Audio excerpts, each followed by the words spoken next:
Alors bonjour à tous, merci Audrey de m'avoir invité pour parler de... Et ben, de quoi on va parler? Alors ça, c'est la fin.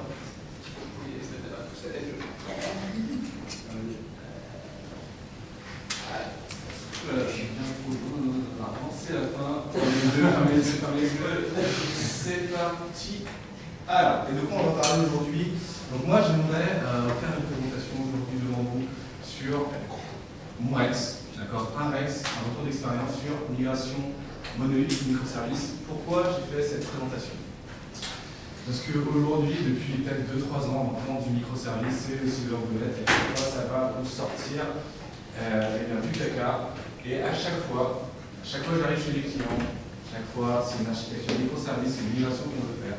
Et à chaque fois on se dit c'est la solution à tout. Donc moi j'en ai eu un petit peu marre de démarrer dans ces contextes-là et de dire on va faire un microservice à tout solutionner. Et justement j'aimerais faire mon retour d'expérience sur les douleurs du microservice. D'accord, le micro, c'est bon, bon, je parle assez fort, normalement ça devrait le faire. Donc parmi vous, déjà, petit sondage, qui a déjà fait du microservice?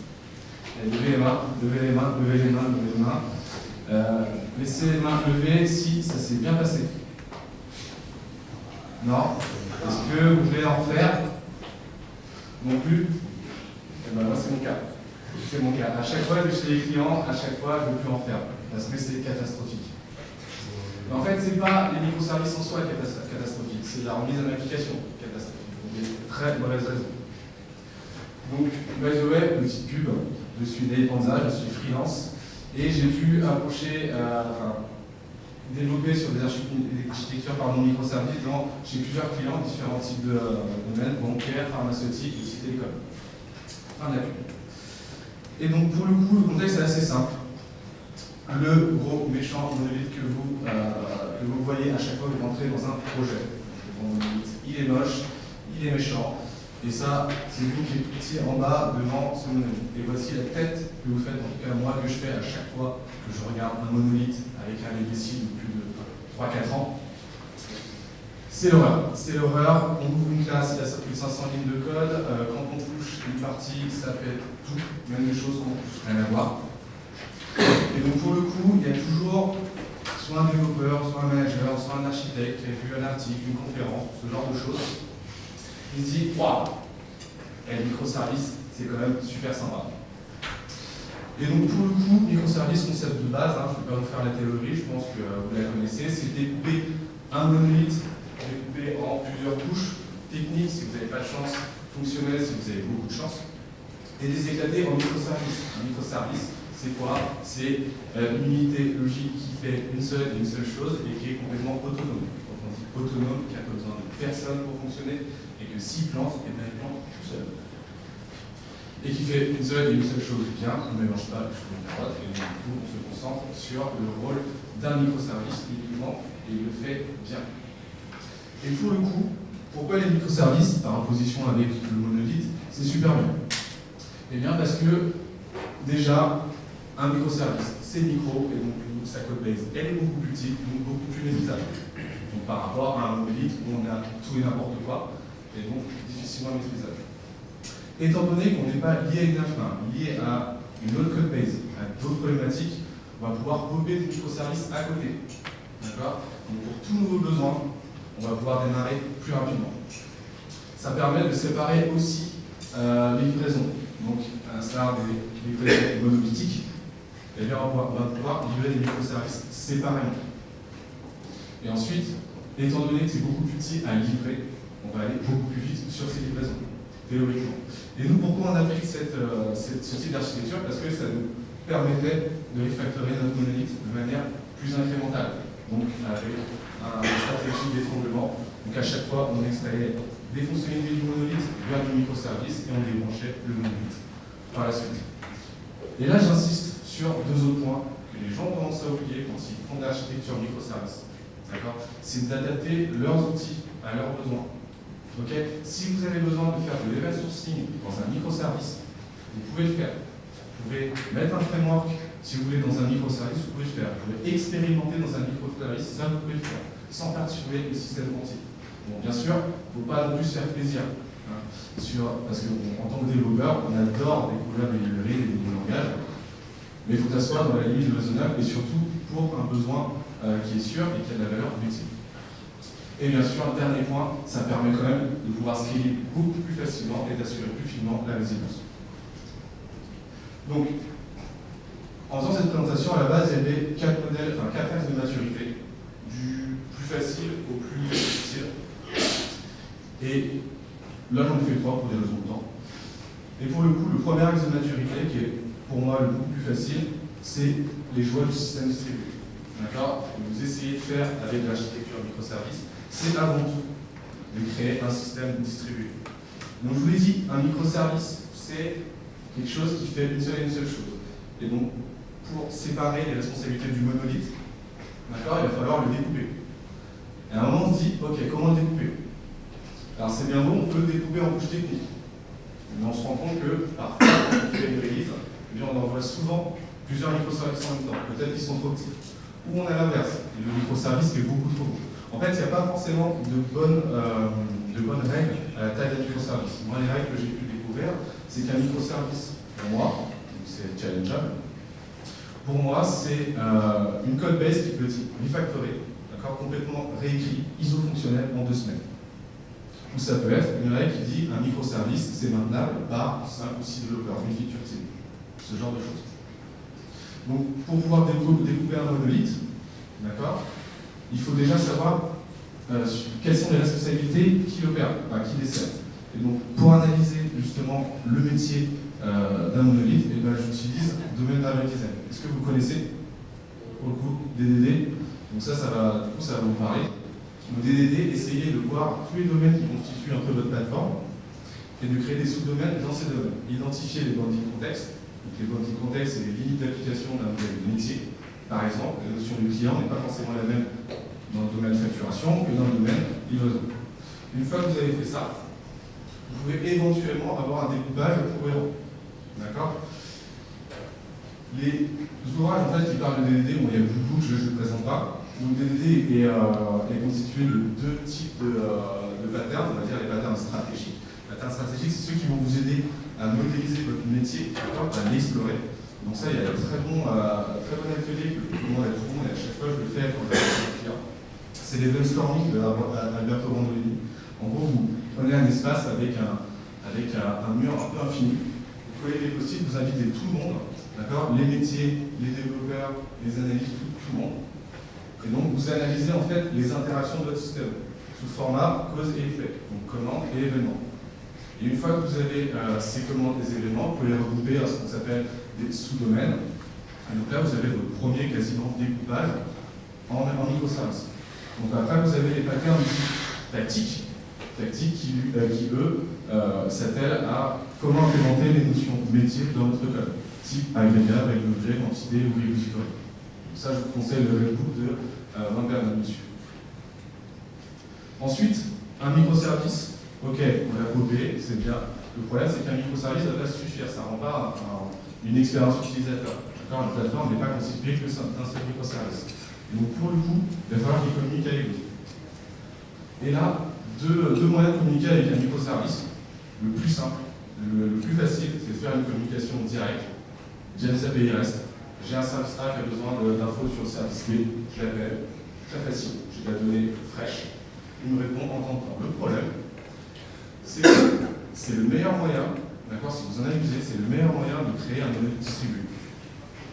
En gros, c'est si vous avez une chaîne d'appel, le service A a besoin du service B, le service B a besoin du service C, etc., une chaîne, on va dire, comme 10 appels, si un seul élément de la chaîne plante, c'est toute la chaîne qui plante. Et ça, après, vous pouvez avoir des mécanismes type circuit breaker pour pouvoir pallier à ce genre de problème. Mais, mine de rien, ça représente quand même une certaine complexité. L'autre moyen de les rendre beaucoup plus autonomes, et ça vous le connaissez sûrement, c'est une manière de communication asynchrone, donc plus adaptée à l'event-driven. Donc je vais jeter un événement qui est spécifique au domaine, et donc un événement, c'est des choses qui s'est passé dans le passé, déjà passé, et qui peut éventuellement desservir un autre microservice. D'accord? Le gros avantage de ça, c'est que je ne suis pas coupé. Donc ça fait que je garantis l'autonomie des microservices. que je peux en remplacer si y en a un qui plante, ça ne perturbe pas tout le système. Le gros problème, d'une part, c'est d'être éventuel et consistant. Donc à terme, cohérent, c'est-à-dire que vous n'avez pas forcément la dernière donnée. Et le problème aussi avec le système de messaging, je pense qu'on en a parlé juste avant, c'est les notions de temporalité. S'assurer que tel événement s'est passé avant tel événement, ou même les montées de version. Ça, c'est assez compliqué. Concernant les montées de version en fait, des messages et même des API, déjà, d'autre part, quand vous allez faire une architecture microservice, la grosse difficulté, en fait, c'est s'assurer que votre système marche. Un microservice, finalement, vous pourrez le tester. Ok, une code base, vous pouvez le tester, vous pouvez faire des tests unitaires, c'est bien, des tests d'intégration. Mais le problème, en fait, c'est pas forcément un microservice, c'est les frontières du microservice, de la collaboration. Et là, la belle pyramide de tests que vous avez pu voir dans certains blogs ou certains articles, eh ben, elle n'est plus trop adaptée dans une architecture microservice. Martin Fowler a fait un super blog sur comment tester des microservices. Et dans ces nouveaux moyens, nouvelles manières de tester un microservice, il va y avoir plusieurs concepts qui est apparu, type le contract testing. Donc, il y a deux types de contract testing, le producer driven contract et le consumer driven contract. Pour moi, le consumer driven contract est beaucoup plus adapté que l'autre. Donc, en fait, le concept est assez simple. C'est que tous les consommateurs posent un contrat de consommation au producteur, et à chaque fois que le producteur change son API, il prend tous ses contrats de consommation et voit s'il a traité des services consommateurs. C'est assez simple et très efficace, surtout quand vous voulez faire de la living documentation, c'est-à-dire qui consomme quoi. Et donc l'outil que je recommande pour faire du contract testing, c'est Pact, qui est assez évolué et pour moi le plus mature dans ce marché. Je vais même poser des contrats de consommation dans les UL. C'est très efficace. Deuxième modèle de maturité, continuité hybride. Alors, pour le coup, en tant que développeur, quand on a plusieurs développeurs qui codent sur la même application, sur le même service, sur le même microservice, gérer les branches, c'est l'enfer. D'accord ? Une dizaine de développeurs qui développent sur la même code base, c'est l'enfer. Donc, pour le coup, on a adopté, pour accélérer quand même nos livraisons et nos cycles de développement, le Trunk-based development. Je ne sais pas si vous connaissez le Trunk-based development. Non, rien. Et donc, pour le coup, c'est assez simple. À l'inverse du feature branching où on va créer une branche de son code pour chaque feature, et bien on va tous développer sur un master. Et on va travailler à ce que tous les développements et tous les nouvelles features soient rétro-compatibles. Et on va poser un feature tutorial si jamais la feature n'est pas terminée, d'accord, on va quand même l'envoyer en production. Ou si par exemple on attend une période commerciale pour sortir la feature, on va poser un feature tutorial et on va l'activer ensuite. Mais le fait est qu'on n'a qu'une seule branche à gérer et qu'une seule branche à récupérer. Et donc on travaille avec vous. C'est-à-dire que si vous sortez par exemple une nouvelle version de votre API, eh bien, il va y avoir une phase où il va y avoir les deux API en version 1 et version 2, et dès que tout le monde aura migré sur la version 2, on supprime l'ancienne version. Ensuite, ça peut paraître bête d'avoir un outil de CI/CD qui marche tout le temps, qui soit déclaré. Il n'y a rien de plus frustrant en fait de bloquer, on va dire, une cinquantaine de développeurs parce que Jenkins ne marche pas. Donc déjà, s'assurer que votre plateforme d'intégration continue et de déploiement continu marche. Nous, ce qu'on avait, ça marchait très bien lorsqu'on avait un Jenkins qui était installé dans une machine. Dès qu'on l'a migré sur du Docker, ça ne marchait plus. Bizarre. Et donc, pour le coup, c'est super important d'avoir déjà des repos qui marchent, un Jenkins qui puisse scaler à la charge, et d'avoir des agents qui scalent, par rapport au c'est-à-dire que plus on va communiquer sur le repo, plus il va y avoir d'agents qui vont donner le lead, etc. Nous, on avait utilisé du pipeline as code, c'est-à-dire qu'on ne développait même plus pour un nouveau microservice, on ne développait même plus sur Jenkins. On déposait juste une configuration en YAML sur notre GitHub et directement, on avait notre pipeline qui était créé. Donc ça scalait plutôt pas mal. Ensuite, facilement délivrable, donc on avait utilisé Docker pareil pour pouvoir migrer nos développements sur les plateformes, sur les différents environnements. Donc là, pareil, en fait, on était sur GitHub, la majorité de mes clients étaient sur GitHub Enterprise. Et pour le coup, quand on voulait envoyer un nouveau microservice, on avait notre repo qui contenait notre code et notre repo de configuration qui contenait par exemple les certificats, l'équipe de la configuration qui allait partir sur un environnement. Et dedans, il y avait un Docker Compose avec un Docker Stack. Là, j'insiste dessus parce que pour le coup, c'est le plus gros pain point en fait, que j'ai pu rencontrer chez mes clients. C'est livrer en production. Ça doit être un non-événement. Si vous êtes obligé, à chaque fois que vous voulez livrer, de réunir votre board de 20 personnes pour dire oui ou non, c'est qu'il y a un problème. D'accord? C'est que là, vous n'êtes pas du tout dans le scale. Pour moi, la grosse contrainte que quand j'arrive chez mes clients, je leur dis qu'est-ce qui se passe dans votre organisation, de votre culture, qu'est-ce qui se passe si je vous mets une contrainte et je vous dis vous allez livrer tous les jours. Tous les jours, et ça, plusieurs fois par jour.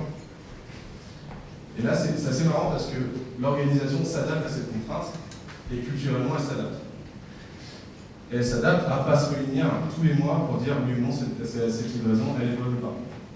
Donc vraiment, s'entraîner à ce que ce soit le beaucoup plus automatisé possible, sans intervention humaine, et que ce soit vraiment un non-événement, que ce soit quelque chose de la vie courante. Et enfin, ça c'est une évidence, puisque vous allez pouvoir livrer potentiellement très vite, quasiment tous les jours, et là, le grille de déploiement. Et ça se prévoit aussi, c'est pas forcément qu'une affaire d'ops, c'est une affaire aussi de développeurs. Dans le grille de déploiement, on va y avoir des notions par exemple des scripts que vous allez devoir fournir à vos ops quand vous allez par exemple migrer vos schémas données. Il va y avoir des scripts d'extension, des scripts de contraction, des scripts de rollback, parce que shit happen, forcément, quand vous allez livrer, et bien parfois, ça va merder. Et ça se prévoit dès le développement de votre feature. Troisième, et la plus difficile en tout cas, c'est de gérer la production. Et ça, c'est à peu près la majorité des développeurs que, quand ils ont fini leur développement, quand ça quitte leur poste en local, c'est plus leur problème. Et ça, c'est un peu catastrophique. Et donc, quand la prod brûle, on continue quand même à travailler. Alors qu'on devrait faire stop the board, on arrête tout, on fixe le problème et on redémarre. Donc, la première chose qu'on est arrivé chez les clients, ça nous paraît anodin. Je pense que vous l'avez. Mais déjà, d'avoir des logs et pouvoir les explorer à un seul endroit. Et non pas d'aller sur la machine pour aller explorer tout simplement parce que c'est pas scalable non plus. Imaginez, vous avez 60 ou une centaine de microservices, vous n'allez pas vous amuser à aller voir où était le problème, pour vous connecter sur la machine, pour retrouver le fichier log et pour analyser.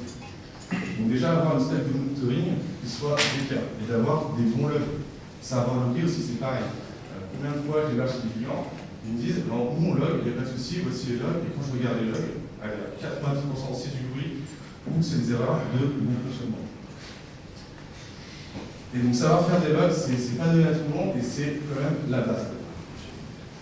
Ensuite, tous ces logs, vous n'allez pas les regarder comme ça, parce que ça vous fait marrer de regarder les logs. Personne ne se marre en regardant les logs. Donc du coup, faire des dashboards qui vous synthétisent un peu toute cette vue de votre système, est-ce que ça marche ou non. Et ça, pareil, c'est un boulot. D'accord? Sur les temps de réponse, sur la charge, sur les utilisateurs, etc., si vous faites du feature tracking, ce genre de choses, agrégez l'état de votre système en un dashboard simple pour qu'en un clin d'œil, vous dise ok, ça marche pas. Ensuite, puisque vous ne payez pas quelqu'un pour être rivé, pour regarder constamment et tous les jours un écran de dashboarding, c'est d'être alerté. N'allez pas chercher l'information, c'est pas parce que quand vous aurez une centaine de microservices, vous aurez pu aller chercher l'information pertinente. Faire des alertes pertinentes sur est-ce qu'un utilisateur a rencontré un problème, d'être ou plutôt sur la résolution de ce problème. Enfin, sur les microservices, ça c'est indispensable pour pouvoir juger l'état de santé d'un microservice. L'état de santé d'un microservice, c'est est-ce qu'il fonctionne bien ou pas. Donc on a des mécanismes de health check en fait qui servent pour ça. En gros, le health check, c'est est-ce que toutes les composantes de mon service, toutes les dépendances marchent. Mon Postgre, est-ce qu'il marche, elle est connectée, mon RabbitMQ, mon service ou un autre service même. Et si toutes ces composantes marchent, eh bien, je peux considérer le domaine comme ça paraît anodin, mais moi par exemple, quand je suis arrivé chez mon client, ça faisait 2 ans qu'il faisait du microservice, le mécanisme de health check, il n'avait pas. Et donc il ne pouvait pas dire si ces services démarraient, certes, mais quand on les appelle, vous ne savez pas. Et enfin, dernier point, et ça j'insiste, c'est la culture des hosts. Voilà. Si vous pensez que vos développements se terminent quand vous avez poussé dans un environnement d'intégration de homologation, vous vous trompez. Pour moi, Un développeur prend une feature à développer, elle est terminée quand elle est livrée en production. Et quand elle est livrée en production, ça veut dire qu'il y a tous les scripts pour pouvoir le déployer, tous les scripts de rollback si ça se passe mal, et ce genre de choses. Et donc c'est une affaire de tous. C'est que quand vous allez faire de l'architecture microservice, vous ne pouvez plus vous permettre d'avoir cette séparation entre ops et développeurs. Ça va être le problème de tout le monde. Et enfin, parce que je suis dans le temps. Et donc si je dois le faire encore une fois, parce que j'espère pas, si je dois le faire encore une fois, cette migration monolithe ou microservice, ben c'est ce que je dirais à mes clients avant de se lancer dans l'aventure. Donc déjà, avoir la certitude, mais vraiment la certitude que mon système, que mon système est complètement monitoré, d'accord, que je sais à tout instant si mon système marche ou non. Si j'ai pas ça, c'est même pas la peine. C'est pas en tombant 10 ou 20 microservices que ça va aller mieux. Justement, ça va accélérer un aller-simple vers le précipice. C'est tout. Et donc pour le coup, je crois qu'au bout d'1 an et demi chez un client qui avait déjà commencé le microservice, au bout d'1 an et demi, il avait la capacité de faire du monitoring. Il avait posé sa stack. Sauf qu'au bout d'1 an et demi, on avait eu le temps de faire 30 microservices. Et donc ça, pour rattraper le coup, c'est un peu rare. Deuxième chose, c'est d'avoir une pipeline qui marche.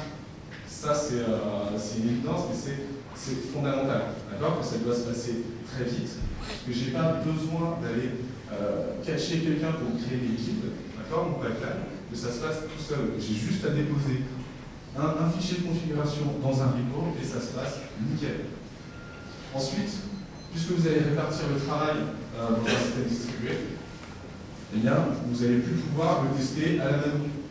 Okay, de faire des tests sans test end-to-end parce que c'est pas tester un système microservice ou un système distribué, c'est pas la solution. Jamais j'étais chez un client qui faisait très bien du test end-to-end. Soit c'était immaintenable, soit ça ne servait à rien parce que ça pétait tout le temps. On va être baqué par un bon niveau de test pour assurer la qualité, que ce soit le plus automatisé possible. Quatrième chose, faire via du Streambase, faire des petites livraisons. C'est pas parce que la feature n'est pas terminée que vous ne pouvez pas le livrer. D'accord ? Il faut séparer la livraison du code de l'activation du code. Donc plus vous serez habitué à livrer au plus tôt à chaque fois que vous développez, plus vous serez confiant dans vos déploiements. Enfin, moi je m'attaquerai ensuite à refactorer ce monolithe, d'accord, en faisant du monolithe microservice ready, en utilisant les concepts du DDD, d'accord, je découpe le monolithe en domaines bien particuliers, en éventuellement modélisant les commandes et les queries qui sont envoyées à ce monolithe, d'accord, en employant du CQRS par exemple, en découpant bien mon monolithe et en utilisant le pattern for adapter qui va isoler le code métier des contraintes techniques. Une fois que votre code métier est séparé, d'accord, que vos données sont séparées aussi, parce que la grosse problématique en fait dans le microservice, c'est pas forcément le code, c'est la donnée, c'est le state derrière. Eh bien, c'est d'aller découper son monolithe en microservice ready, c'est-à-dire que vous allez pouvoir prendre votre code, le mettre dans une grille technique et ça marchera quand même. Et enfin, là, si j'en ai besoin, parce que si j'ai fait ces 5 étapes, eh bien, j'ai transformé mon organisation et la culture de mon client pour pouvoir aller sereinement vers une architecture microservice. Et là encore, c'est pas terminé, parce que l'architecture microservice, il va falloir designer des messages, il va falloir gérer la scalabilité, ce genre de choses. Donc évitez absolument d'aller tout de suite sur du microservice sans s'assurer que l'organisation est taillée pour ça. Parce que sinon, il va y avoir trop de problèmes à gérer et ça va être l'enfer. En tout cas, merci.